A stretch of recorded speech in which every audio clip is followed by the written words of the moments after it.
Problem என்னன்னு பார்க்கலாம். Find the compound interest on rupees 10,000 into years at 4% per annum, the interest being compounded half yearly. இப்போ rupees 10,000க்கு 2 இயர்ஸ்க்கு compound interest எவ்வளோன்னு சொல்லிட்டு calculate பண்ண சொல்லியிருக்காங்க. இப்போ 4% per annum, இப்போ 1 இயருக்கு 4% இன்ட்ரெஸ்ட் போடுறாங்கன்னு சொல்லியிருக்காங்க. the interest being compounded half yearly. இப்போ 1 இயரில் பாதி எவ்வளோ 6 மந்த்ஸா, அப்போது 6 மந்த்ஸ்க்கு ஒன்ஸ் வந்து காம்பவுண்ட் இன்ட்ரெஸ்ட் வந்து கால்குலேட் பண்ணுறாங்கன்னு சொல்லியிருக்காங்க.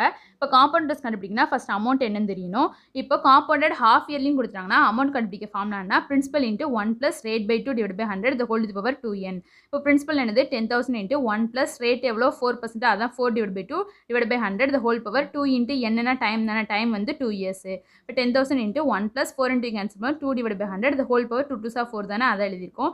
இதுக்கு எல்சிஎம் எடுத்து கேன்சல் பண்ணும்போது அமௌண்ட் வந்து rupees 10,824.32 கிடைக்குது. இப்போ காம்பவுண்டர்ஸ் கண்டுபிடிக்க ஃபார்முலா என்னது, அமௌண்ட் மைனஸ் பிரின்சிபல். அமௌண்ட் வந்து 10,824.32 மைனஸ் 10,000. இப்போ இதை மைனஸ் பண்ணால் காம்பவுண்டர்ஸ் வந்து rupees 824.32 கிடைக்குது. தான் நம்ம கண்டுபிடிக்க வேண்டிய